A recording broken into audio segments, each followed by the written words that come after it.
오늘 주시는 말씀은 전도서 8장 11절로 14절입니다. 악한 일에 관한 징벌이 속히 실행되지 아니하므로 인생들이 악을 행하는 데에 마음이 담대하도다. 죄인은 100번이나 악을 행하고도 장수하거니와 또한 내가 아노니 하나님을 경외하여 그를 경외하는 자들은 잘 될 것이요 악인은 잘 되지 못하며 장수하지 못하고 그날이 그림자와 같으리니 이는 하나님을 경외하지 아니함이니라. 세상에서 행해지는 헛된 일이 있나니 곧 악인들의 행위에 따라 벌을 받는 의인들도 있고 의인들의 행위에 따라 상을 받는 악인들도 있다는 것이라.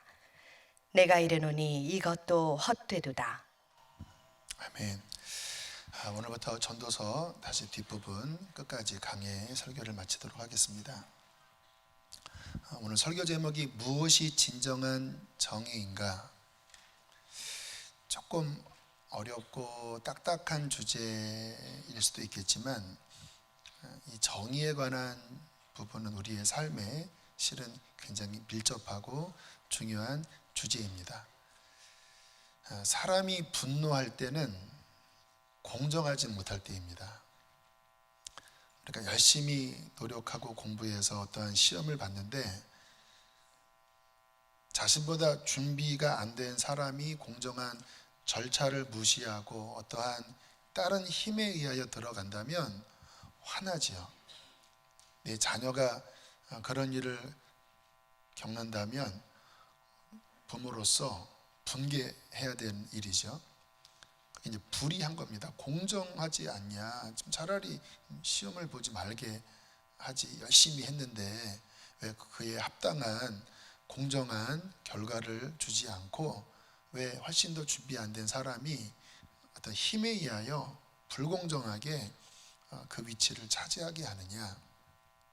화를 냅니다. 부모에게 유산을 분배받을 때도 그래요. 각 형제들에게 합법적으로 나누어줄 몫이 있는데 만약에 어떠한 형제가 더 욕심을 내거나 또는 부모가 절차를 무시하고 어떤 사람에게 더 많이 몰아주게 되면 형제의 의의가 다 깨져버려요. 그래서 많은 재판이 그와 같은 재판이라고 합니다. 그 재산 분배에 따른 형제 간의 그러한 재판 문제. 이게 이제 사람 안에 있는 어떤 공정과 정의에 대한 어떤 욕구입니다. 정당한 나의 권리를 찾고 싶은 마음. 그게 안 되면 손해를 보니까 그런 거죠. 이게 개인뿐만 아니라 사회적으로도 그래요. 제가 대학을 다녔던 1989년도는 대학가가 데모로 들끓었던 시절입니다. 그때 많은 젊은이들이 공부를 내려놓고 거리에 나가 돌을 던지고 화염병을 던지면서 민주화를 외쳤어요. 저는 신학교에 다녔지만 서대문에 소재한 신학교에서 그랬는지 아무튼 굉장히 많은 사람들이 강목을 들고 그리고 그 바닥 시멘트를 깨서 그 여학생들은 그것을 배아에 담아다가 날르고 막 돌을 던지면서 그때 독재가 물러가라 이러한 데모를 했어요. 근데 그 당시에 수많은 사람들을 들끓게 했던 그 동인 그 원인은 정의였습니다. 권력이 불의하다, 사회가 불의하다, 사회적 불평등을 해소하라. 이 정의를 위하여 어떤 사람은 감옥에 가기도 하고 어떤 이는 자신의 인생을 다 투신하면서 그렇게 젊은 날을 보냈습니다. 이게 이제 사람들 안에 있는 분개하게 만들고 또는 인생을 투신하게 만드는 그러한 주제입니다. 많은 사람들이 저는 이 정의의 문제 때문에 고민해요. 특별히 그리스도인들은 더하지요. 성경에 많은 사람들도 이 정의에 대한 고민을 했습니다. 시편을 보거나 또 욥기를 보거나 하박국을 보거나 또 오늘의 전도서를 보면 정의에 대한 아주 깊은 고민을 하는 내용이 나와요. 특별히 이 전도서는 해 아래 세상에서 일어나는 모든 일들을 이렇게 탐구하면서 사람들에게 진리를 가르치고자 하는 그런 구성이거든요. 그래서 이 세상의 정의의 문제에 대하여 전도자는 고민을 하지 않을 수 없었어요. 그래서 8장 9장에 그 고민에 대한 고백이 나오는데 오늘 본문 11절 한번 보시면요, 악한 일에 관한 징벌이 속히 실행되지 아니하므로 인생들이 악을 행하는 데에 마음이 담대하도다. 무슨 이야기냐면 사람들이 죄를 짓고도 잘 산다. 왜냐? 이 세상의 정의가 신속히 이루어지지 않기 때문이다. 정말 세상이 공의롭고 정의로운가? 그렇지 않은 것 같다. 그래서 사람들은 악을 행하는데 담대하다. 악인들이 득세를 한다.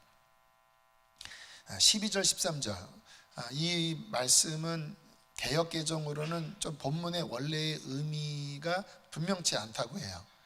차라리 세번역이 좀 더 분명한 의미인데요, 세번역을 보면 이렇게 번역되어 있습니다. 악한 사람이 100번 죄를 지어도 그는 여전히 살아있다. 사람들은 말한다. 하나님 앞에 경건하게 살면서 하나님을 두려워하는 사람은 모든 일이 다 잘 되지만 악한 자는 하나님을 두려워하지 않으니 그가 하는 일이 잘 될 리 없으며 사는 날이 그림자 같고 한창 나이에 죽고 말 것이다. 사람들이 이렇게 말한다라는 거예요. 그러니까 의로운 자, 경건한 자는 잘 되고 악한 자, 불의한 자는 반드시 망한다. 그렇게 사람들이 말한다라는 거예요. 근데 12절 맨 위에 보면 그렇지 않다라는 겁니다.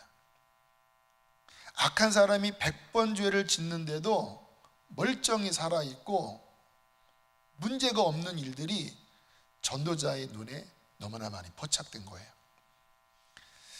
14절에는 더 황당한 것을 전도자가 경험했습니다. 우리 전도서 8장 14절은 함께 읽으실까요? 시작. 세상에서 행해지는 헛된 일이 있나니 곧 악인들의 행위에 따라 벌을 받는 의인들도 있고 의인들의 행위에 따라 상을 받는 악인들도 있다는 것이라. 내가 이르노니 이것도 헛되도다.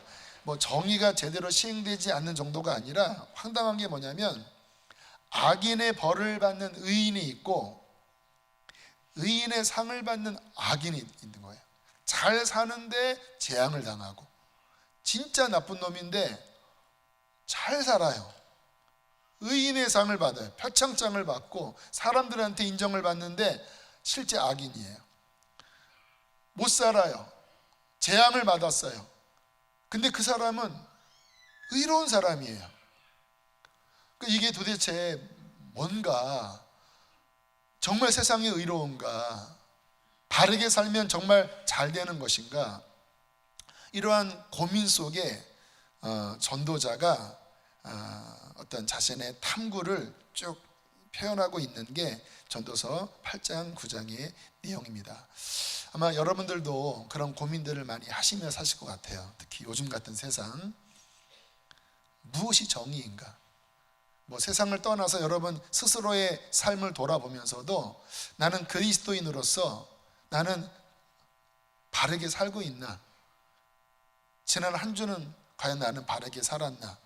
그런 고민을 실제적으로 하잖아요. 제가 군 입대해서 군 생활을 할 때 당시 관례적으로 해오던 불법들이 있었습니다. 근무처 바닥 청소를 위해 수건을 훔쳐오라고 하는 것. 제가 고민했습니다. 다 그렇게 했거든요. 내가 그리스도인으로서 수건을 훔치는 게 아무리 그게 관례라고 하지만 그리스도인으로서 남의 물건을 훔치는 게 맞는가? 아니더라고요. 그래서 막 기도했습니다. 하나님 도와주십시오. 그래서 1박 외박을 어떻게 받아서 제가 교회에 와서 제가 호소했습니다. 수건을 주십시오.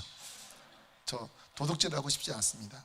그래서 교인들이 저를 불쌍히 여기사 이제 수건을 십시일반해서 2박스를 가져다 주니까 고참이 어이없어 하더라고요. 야, 너 진짜 대단하다. 뭐 이런 좀 비아냥거리는 말로 더 이상 너는 여기까지다. 수건을 제가 많이 갖다 줬거든요.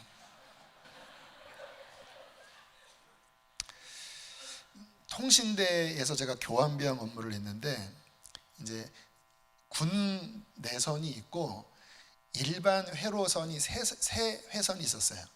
그래서 일반 회선은 이제 군 전화를 통해서 이제 바깥으로 전화할 수 있는, 그 당시에는 뭐 휴대폰이 없던 시절이니까.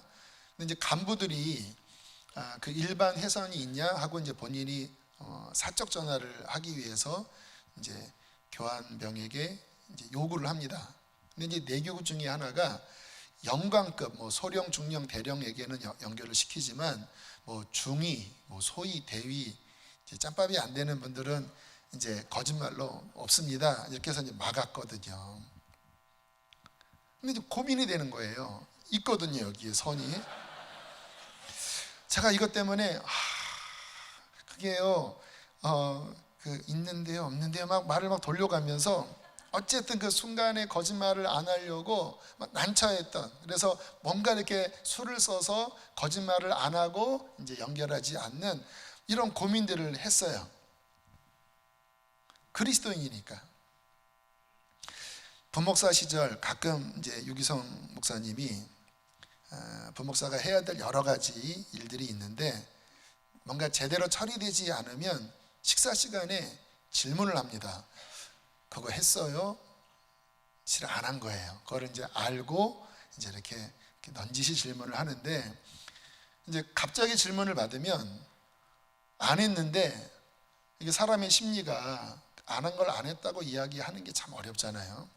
그래서 저도 모르게 했는데요, 뭐 이런 말을 이렇게 나를 보호하려고 순간 이렇게 변명하고자 하는 말이 나갈 때가 몇 번 있었습니다. 이제 그러면 그때부터 이제 양심의 가책을 느꼈어요. 너 거짓말한 건데, 너 진실하지 못한 자가 어떻게 네가 설교자고 어떻게 목회자냐. 막 괴로워하다가 다시 목사님에게 이실직고를 몇 번 했습니다. 찾아가서 실은 목사님 그거 못했습니다. 죄송합니다. 시정하겠습니다. 그리고 또 만날 상황이 아니면 메일로 그때 질문했던 부분에 대해서 그때는 했다고 했는데 실은 안 했습니다. 다시 고치겠습니다. 한 3번인가 4번을 그렇게 정정 그런 대답을 다시 했었어요. 그때는 목사님이 또 인정해 주시더라고요. 강 목사는 진실하려고 애를 쓰는군요. 진실하지는 않지만 노력하는군요. 뭐 어쨌든 지금 목회를 하면서도 저한테는 실은 그런 고민이 굉장히 많아요. 이렇게 바르게 하려고 하는 마음이 있다 보니까 이게 바른가? 이게 정의로운가? 이게 공정한가? 근데 사람이 살다 보면 모든 것을 이렇게 자로 재듯이 딱 부러지게 하기 어려운 환경들이 굉장히 많아요. 특히 인간관계 안에서는 잘못하면 율법주의로 가는 것도 문제가 되잖아요. 그래서 참 그런 부분 때문에 고민도 많이 하고 하나님께 기도도 하고 또 성경도 찾아보고 또 사역자들과 함께 의논도 하면서 이 공의와 정의에 대한 부분들을 잘 이렇게 자리매김하려고 애를 씁니다. 아마 여기 계신 대부분의 분들이 그리스도인으로서 그런 고민들을 하시며 사실 거예요. 근데 이게 실은 성경의 핵심적인 주제입니다. 하나님은 의의 하나님이시기 때문에 하나님은 우리에게 의를 요구하신다. 성경에 어떻게 하나님의 사람에게 거짓이 있을 수 있느냐, 이런 말씀도 나오는 것처럼, 그리고 의의 하나님은 죄를 심판하신다. 이게 성경의 결론이잖아요. 여러분 전도서의 결론도 똑같아요. 전도서 12장 13절 14절 함께 읽겠습니다. 시작. 이래 결국을 다 들었으니 하나님을 경외하고 그의 명령들을 지킬지어다. 이것이 모든 사람의 본분이니라. 하나님은 모든 행위와 모든 은밀한 일을 선악간에 심판하시리라. 결론이 뭐냐? 순종하라. 하나님의 말씀을 따르라. 왜냐하면 하나님의 심판이 있기 때문에, 불의에 대한 심판이 있기 때문에 하나님의 말씀에 순종해라. 이게 결론이다 라고 그렇게 말씀합니다. 그래서 우리들은 의를 추구해야 되는 게 맞아요. 문제가 있습니다. 무엇이 진짜 의인지를 우리는 실은 잘 몰라요. 나는 의라고 그렇게 생각했는데 시간이 지나고 나니까 착각인 경우도 적지 않아요. 얼마 전에 부목사님이 새벽 설교 시간에 재미있는 예화를 드셨는데 이런 예였습니다. 어떤 어머니가 시집간 딸 집에 방문을 한 거예요. 그랬더니 사위가 너무너무 훌륭한 겁니다. 막 청소하고 설거지를 하고 반찬도 만들고, 와, 진짜 우리 딸 시집 잘 갔다. 우리 사위 따봉 훌륭하다. 너무 흡족했어요. 그리고 이제 딸 집을 나와서 이제 장가간 아들 집을 방문했습니다. 근데 아들이 이 변변찮게 청소를 하고 설거지를 하고 분리수거를 하고 막 집안일을 너무 도와주는 거예요. 그 모습을 보고 너무 화가 났다고 그래요. 우리 아들 결혼 잘못했구나. 네 귀한 아들에게 일을 시키는 며느리 나쁜 년이다. 뭐 이런 생각을 했다라는 거예요. 여러분, 똑같은 상황입니다. 그런데 어느 진영에 가느냐에 따라서 기준이 바뀌어버려요. 이쪽 진영에 가서는 똑같은 행동이 너무나 훌륭하고 이쪽 진영에 가서는 똑같은 행동이 화가 나는 행동이에요. 여러분, 이게 인간의 판단, 인간이 갖고 있는 의가 정상적이지 않을 수 있다고 하는 그러한 예입니다. 80년, 90년대 그렇게 민주화 운동을 했던 많은 사람들, 아마 여기 저와 연배가 비슷한 아래 위에 계신 분들은 뭐 선명하게 기억하실 거예요. 그러한 분들이 시간이 지나 권력의 자리에 앉았어요. 본인들이 그 야인이었을 때 이 사회에 대하여, 가진 자에 대하여, 권력에 대하여, 정치에 대하여, 그 부조리에 대하여 얼마나 목청을 외치고 잘못이라고 외치면서 본인이 그 독재 정권 아래서 감옥에 갇히면서도 얼마나 의로운 자로서 그렇게 어깨를 폈습니까? 근데 시간이 20년, 30년이 지나 상황이 바뀌어서 권력의 자리에 갔을 때 하나둘씩 뚜껑이 열려지는 것을 보니까 똑같이 행동하고 있는 거예요. 본인이 그렇게 말했던, 그때 했던 그 지적질의 대상의 그 모습과 같은 행동을 자행하고 있는 거예요. 그게 작년에 미투 운동, 그 권력의 자리에서 어떤 여성이라는 분을 대했던 그러한 모습들, 자녀 입시 부정 의혹, 선거 개입 의혹, 그리고 그것을 조사하고자 쳐들어온 검찰을 이제 손발을 자르면서 그것을 하지 못하게 하면서 개혁이라고 이야기하는 이 모습, 그냥 뭐 정치를 떠나서 진영을 떠나서 그냥 평범한 보편적인 양심 속에서 생각을 해보면 황당할 수 있는 거예요. 왜냐하면 똑같은 잣대가 여기에서나 저기에서나 흔들리지 않아야 그게 정이거든요.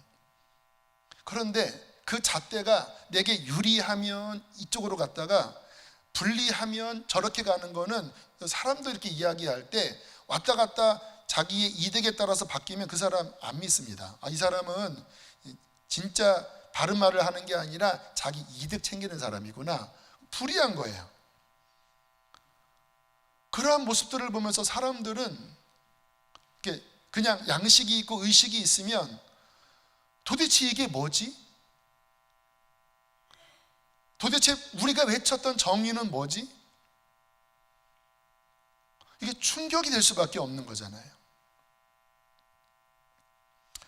이게 사람이 갖고 있는, 사람이 추구하는 의의 맹점입니다. 정말 바른 것 같은데 그게 기준이 왔다 갔다 해요.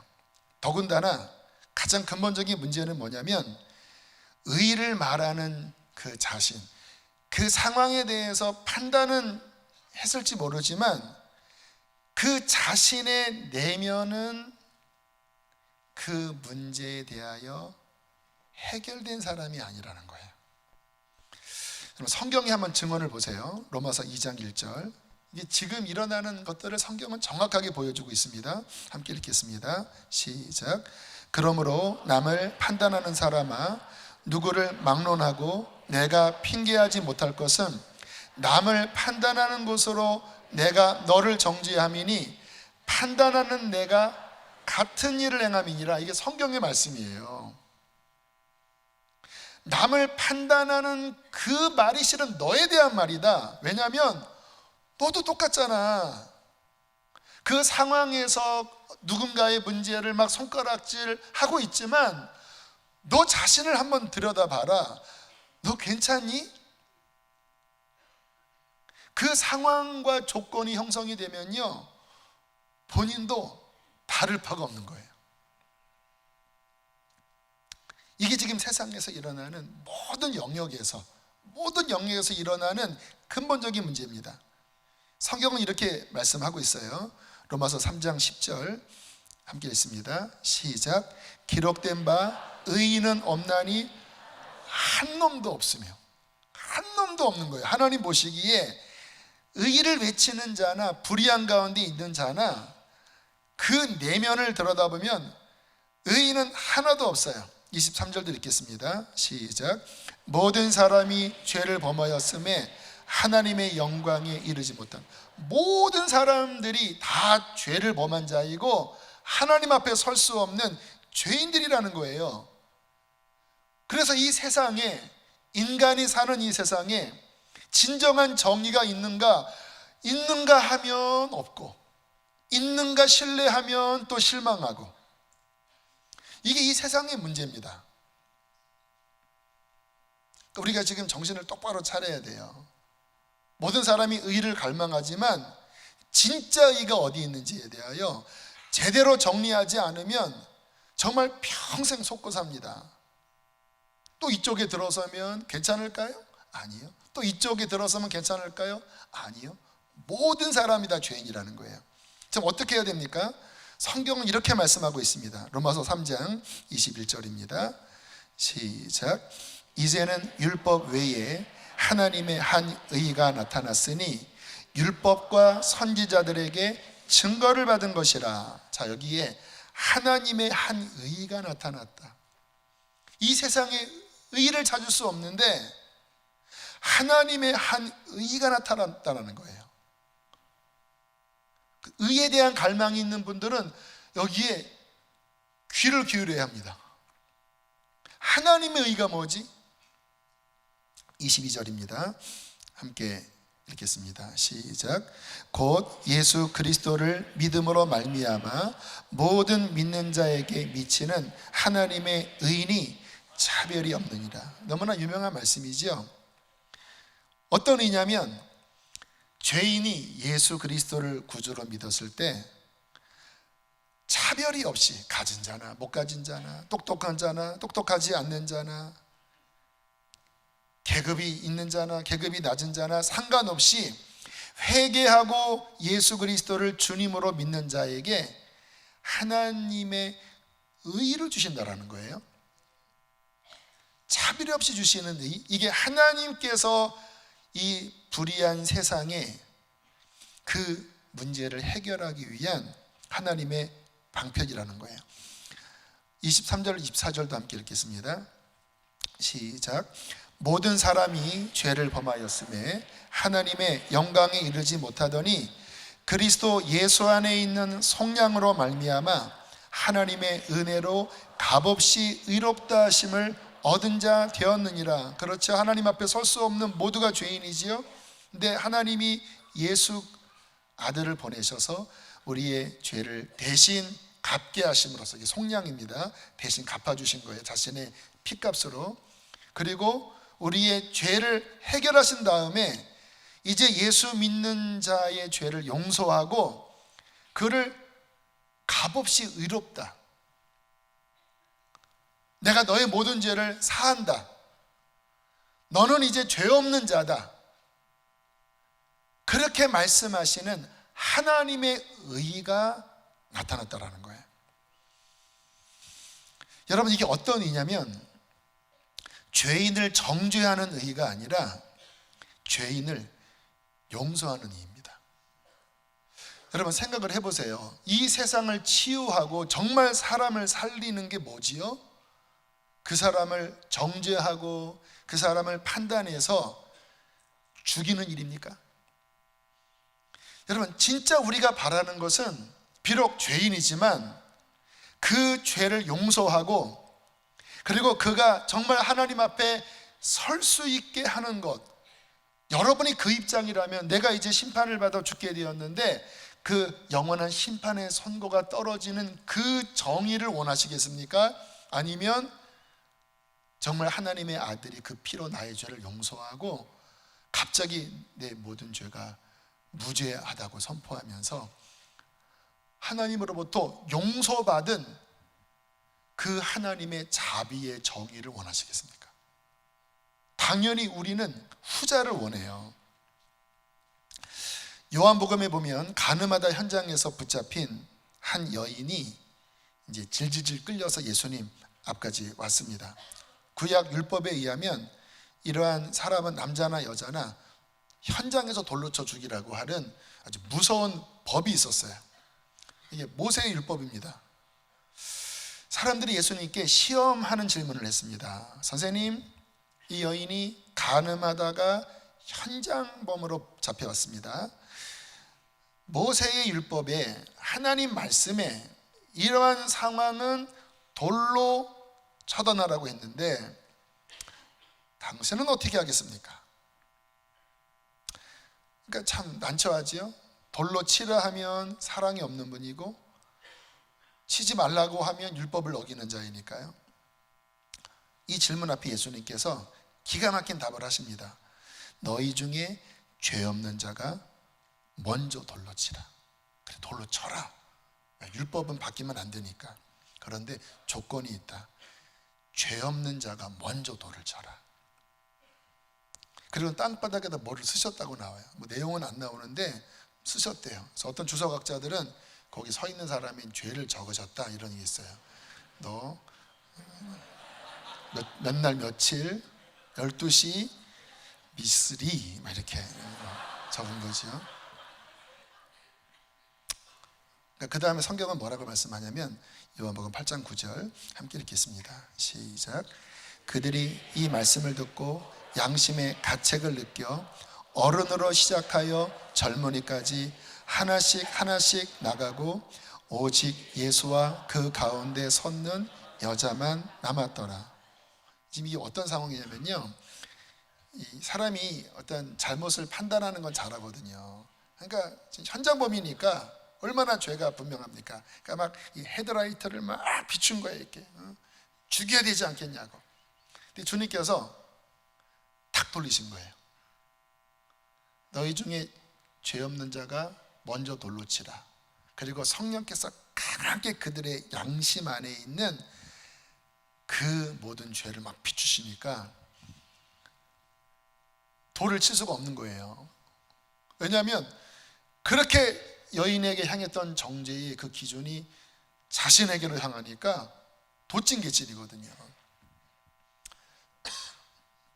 그러니까 나이 든 사람부터 조용히 돌을 툭 내려놓고 정말 조용히 한 사람씩 한 사람씩, 나중에는 젊은 사람들까지 한 사람씩 한 사람씩 소리 없이 다 썰물처럼 다 나가고, 그 가늠한 여인과 예수님만 남은 거예요. 여러분, 예수님은 이 여인을 돌로 칠 자격이 있는 분이잖아요. 죄가 없는 분이니까. 모든 사람이 사라졌을 때 예수님께서 여인에게 질문을 합니다. 10절 11절. 여자여, 너를 고발하던 그들은 어디 있느냐? 너를 정죄하던 자가 어디 갔느냐? 그들이 없느냐? 11절을 읽겠습니다. 시작. 없나이다. 예수께서 이르시되 나도 너를 정죄하지 아니하노니 가서 다시는 죄를 범하지. 이게 하나님의 의라는 거예요.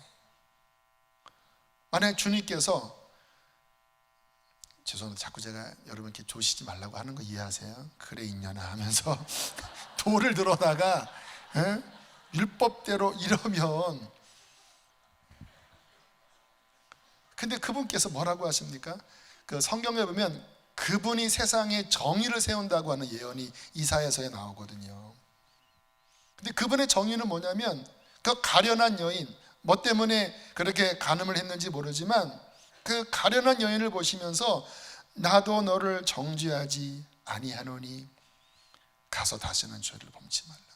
악한 거는 악한 거예요. 그러나 나는 너를 정죄하기 위하여 온 자가 아니라 너를 살리러 왔단다. 나는 너를 정죄하지 않겠다. 그러나 죄 속에 머물지 말아라. 죄는 너를 죽인단다. 나의 용서를 받고 다시 깨끗한 하나님의 자녀로서 이제 승리해라. 여러분, 이때 여인이 어떻겠어요? 아마 그 발 아래 흐느껴 울었을 것 같아요. 죽을 상황이었잖아요. 자신도 그게 죄라는 것을 왜 모르겠습니까?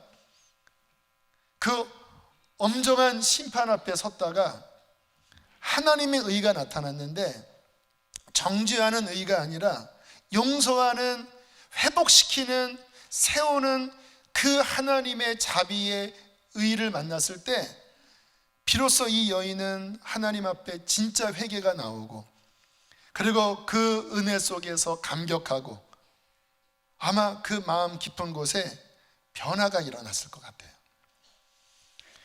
여러분, 이게 정말 우리가 원하는 것 아닙니까? 이게 세상에 필요한 의가 아닙니까? 그와 같은 하나님의 용서의 의 때문에 저와 여러분이 지금 이 자리에 있는 것이 아니겠습니까? 저 자신을 생각해 보면 그렇게 의를 추구하면서 살았지만 이 안에 있는 죄성이 이게 쉽지가 않더라고요. 그러니까 제가 20대 때, 30대 때 얼마나 넘어지고 스스로 자책하고, 나는 더 이상 용서받을 수 없겠다, 이러한 똑같은 죄를 이렇게 많이 저질러 놓고 벼룩도 낯짝이 있지 더 이상 하나님 앞에 용서해달라고 내가 못하겠다, 그러한 적들이 적지 않았거든요. 그럴 때마다 주님은 저에게, 이 여인에게 하셨던 동일한 음성을 들려주셨습니다. 나는 너를 정죄하지 않는다. 나는 너를 용서한다. 아들아, 다시 일어나라. 다시 일어나라. 나는 너를 회복하기를 원한다. 그렇게 안아주시고 보혈로 저를 씻어주시고, 그렇게 해서 제가 여기까지 온 거예요. 만약에 그때 하나님의 심판이 내려버렸다면 저는 목사 못하지요. 아마 지금 지옥에 있었을 거예요. 그런데 이 하나님의 한 의, 정죄하는 의가 아니라 용서하는, 그리스도 안에서 용서하는 이 의로 인하여 결국은 넘어졌다 일어났다 넘어졌다 일어났다 하는 그 긴 과정 속에 부족하지만 제가 이 자리에 서서 이 하나님의 의를 전하는 목사까지 된 것입니다. 여러분, 이것이 하나님의 의입니다. 이것이 복음이에요. 또 하나 하나님의 의에 깊은 의미가 있는데요, 그냥 단순히 그냥 너 정죄하지 않는다, 여기서 끝나지 않아요. 내면에서부터 새롭게 만드십니다. 왜냐하면 이게 성령의 역사거든요. 이렇게 회개하고 예수를 믿는 자에게 죄사함을 주시는 것은 첫 번째고요, 그 다음에 성령이 임하여 우리 내면에 새로운 변화를 일으키세요. 여기 성령 받으신 분들 다 아시죠? 마음이 바뀌어요. 이게 뭐냐면 새 사람을 이 속에서 얻게 되는 거예요. 성령이 임하셔서 자연인의 나가 아니라 이 속에서 성령으로 인하여 새롭게 태어난 새 자아가 있어요. 이 새 자아는 그 안에 성령님이 계셔요. 이것을 뭐 영이라고도 이야기를 하는데, 근데 이 새 자아의 특징은요, 죄를 범하면 그렇게 힘들어합니다. 옛날에 거듭나기 전에는 죄를 범하면서도 좀 찝찝하지만 많이 힘들진 않거든요. 뻔뻔하잖아요. 그런데 거듭난 사람은요, 죄를 범하면 너무너무 괴로워요. 영혼이 막 진짜 막 신음을 합니다. 그게 성령의 탄식이기도 하고 그 영혼의 가책이에요. 저는 그래서 죄로부터 나와요. 저도 연약함으로 많이 넘어졌지만 너무너무 괴로워서 다시 하나님 앞에 회개하고 난 이렇게 못 살겠습니다. 저를 불쌍히 여겨달라고. 이게 그 성령으로 인한 그 변화된 이 내적인 놀라운 특징이고요. 또 하나 중요한 것은요, 그렇게 해서 이제 거듭난 그 존재는 그 로마서에 보면 종의 영을 받지 않고 양자의 영을 받았다. 그러므로 하나님을 아빠 아버지라 부르짖느니라 말씀을 하잖아요. 그래서 이 복음의 의의를 받아 거듭난 이 영은 그 존재 자체가 하나님의 자녀입니다. 그러니까 저는 가정적으로 좀 이렇게 불안정한 환경에 태어나서 유년 시절에 행복하지 않게 살았잖아요. 그래서 저에 대한 자존감이 굉장히 낮고, 그리고 부정적인 면도 있고, 근데 이런 사람이 실은 사는 게 쉽지가 않아요. 왜냐하면 나라고 하는 이 정체성이 불안정하니까 그런 사람은 행복하지도 않고 이 세상을 사는 것도 쉽지가 않아요. 근데 제가 거듭난 다음에 제 안에 오신 주님께서 저에게 자주 하셨던 말씀이, 너는 나의 사랑받는 아들이고 네가 태어나기 전부터 나는 너를 알았고, 아니 창세 전부터 나는 너를 계획했다. 네가 뭔가를 잘 해서 내 앞에 서는 게 아니라 너는 존재 자체로 나의 것이야. 그리고 제가 거듭난 다음에 그 하나님의 이 사랑을 받으면서 이 자아감이 굉장히 건강해졌어요. 하나님의 아들, 뭐 가정 환경은 그렇지만 그거 별거 아니에요. 그게 나를 규정하지 못해요. 왜요? 나는 예수 그리스도의 보혈 안에서 거듭난 하나님의 아들이니까. 이 사랑받는 자, 내가 뭔가를 해서가 아니라 이 은혜로 사랑받는 자, 이 어떠한 담대함과 확신이 제 마음을 담대하게 하고 용기 있게 하고, 그래서 하나님 앞에 기도할 때도요, 정말 자신 있게 아빠처럼 아빠 이렇게 해서 막 달려가고, 뭐 어려움이 있으면은 그냥 하나님께 툭 맡기고. 왜요? 존재가 바뀌었으니까. 여러분, 이렇게 해서 이 존재 자체가 은혜로 바뀐 이 자녀됨, 이 확신은요 사람을 변화시킵니다. 율법은 이게 무서움, 두려움, 억지예요. 근데 이 안에 힘도 없으니까 늘 시달리지요. 근데 복음 안에 용서받은 하나님의 의인, 그의 자녀, 이 정체성을 가지면요 두려워하는 영이 아니라 자녀로서, 그 확신으로서 하나님을 섬길 때 그는 진짜 변화된 삶을 살 수 있는 힘이 주어지는 거예요. 그럼 어떻게 그 살아가냐? 아까 말씀드렸죠. 두 마음이 같이 존재합니다. 이제 이러면 돼요. 그리스도는 어떻게 살아가냐? 앞으로 이 위에다가 십자가를 가까이 하라 이렇게 써놓을 거예요. 어떻게 살면 되냐면요, 내 자아, 그 욕심, 이기적인 편협한 불의한 자아가 역동할 때 그리스도인은 간단합니다. 십자가와 연합시키면 돼요. 주님과 함께 죽었습니다. 나는 나 자신을 부인합니다. 그리고 어떻게 살아요? 이제 내 안에 나와 함께 하신 그 성령님께, 예수님께, 하나님 아버지께 내 짐을 툭 맡기면 돼요. 제가 자주 하는 기도가 뭐냐면, 하나님 이거 저 못해요, 이런 기도를 자주 해요. 근데 그 기도하면 속이 시원해요. 근데 이게 그냥 그 부정적이 못한다가 아니라 나한테는 그런 능력 없어요. 이거는 주님의 일입니다. 주님이 행하세요. 다 주께 맡겨요. 주님이 내 안에서 일하십니다. 그럼 얼마나 편한지 몰라요. 진짜 자유야. 자유의 복음. 난 할 수 없어요. 그렇죠. 그러나 그분이 나의 아버지, 내 안에 보혜사가 계시고 주님이 나의 구주시고, 그래서 그냥 툭 맡기고 하나님 도와주세요. 아멘입니다. 믿습니다. 그리고 걸어가면요, 그분이 내 안에서 할 수 있는 은혜와 힘을 주세요. 그렇게 살아갈 때 진정한 의의가 그 삶에서 이루어지기 시작해요. 내 의, 상황에 따라서 진영에 따라서 흔들리는 거짓 의의가 아니라 하나님의 변함없는, 그러나 교만함이 아닌 하나님의 은총 속에, 그분의 사랑 속에 이루어지는 의의가 우리의 삶에서 세워지기 시작해요. 자랑하지 못합니다. 왜? 주님의 은혜니까. 그렇게 따라가면요, 내 속에 선한 열매가 맺어지고, 그리고 내 주변에 선한 열매가 맺어지고.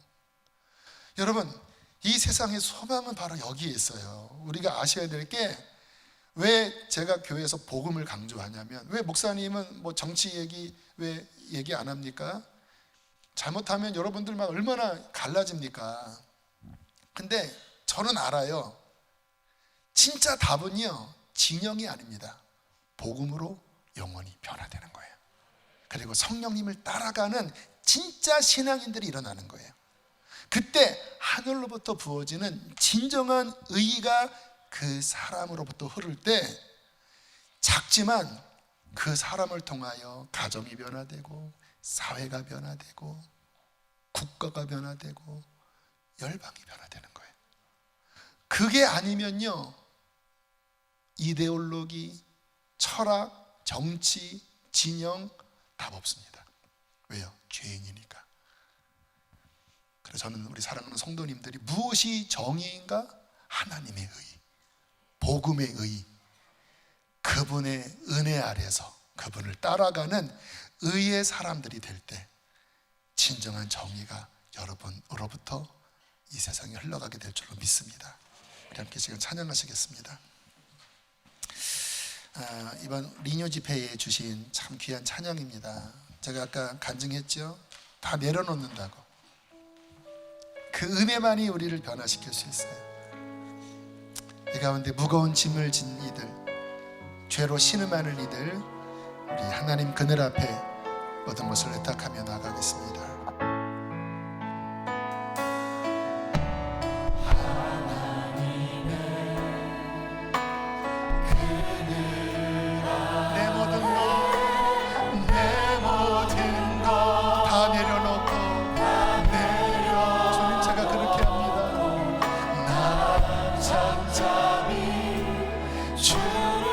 나를 의롭게 하시는 주님, 그 놀라우신 은혜, 그 지역에, 그 지역, 주의 사랑, 주의 사랑, 강물 되어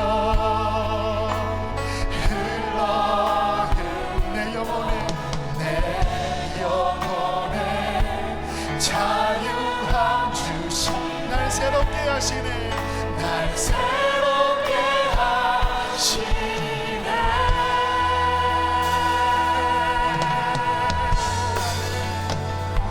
하나님 사랑, 그 사랑, 날 자유. 하나님께 모든 짐을 맡기세요. 하나님 사랑,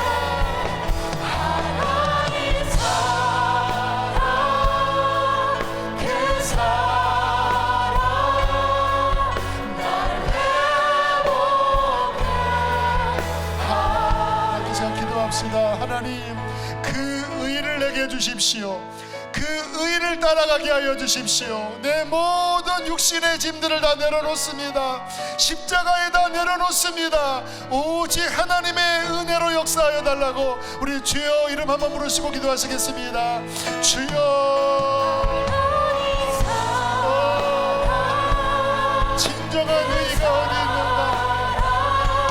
무엇이 진정한 의가?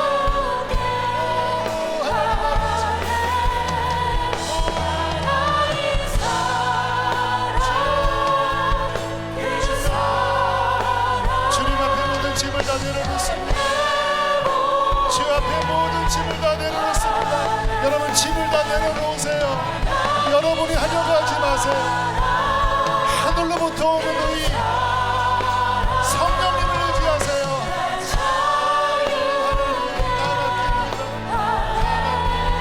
성령님 우리를 도와주십시오. 성령님 우리를 도와주십시오.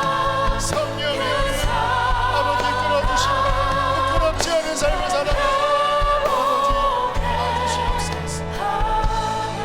하나님, 모든 짐을 주께 내려놓습니다. 나의 의 내려놓습니다. 오직 하나님의 의, 죄인을 용서하고 죄인의 안에서 성령으로 변화시켜 하나님을 따를 수 있게 하시는 그 의를 붙잡습니다. 주여, 무거운 영혼들에게 안식을 주시고 성령을 부으셔서 하나님, 진정한 자유함과 진정한 은혜와 진정한 사랑을 저들의 인생에 누리게 하여 주시옵소서. 주여, 이 나라가 시끄럽고 하나님, 의를 외치지만 진정한 의를 찾을 수 없는 혼란 가운데 있습니다. 하나님의 의가 이 나라에 세워지게 하여 주시고 그 하나님의 의를 따라가는 진정한 하나님의 사람들이 이 나라에 서게 하여 주시옵소서. 자기 의가 다 무너지게 하여 주시고 그리스도를 통한 진정한 의가 이 땅 가운데, 저 북녘 땅 가운데 세워지게 하여 주시옵소서. 그리하여 치유되어지게 하여 주시고 살아나게 하여 주시옵소서. 민족을 불쌍히 여겨 주십시오. 귀한 예물 봉헌합니다. 기쁘게 흠양하시고 사랑하는 성도들의 기업과 삶의 염려가 아닌 평안 속에 승리케 하여 주시옵소서. 환절기에 많은 이들이 아픕니다. 주님, 고쳐주시고 강건케 하여 주소서. 이제는 우리를 죄에서 건지신 예수 그리스도의 은혜와 하늘아버지의 그 크신 사랑과 성령 하나님의 교통하심이 진정한 의를 발견하고 붙잡고 돌아가는 모든 이들 안에 충만히 함께 있을지어다.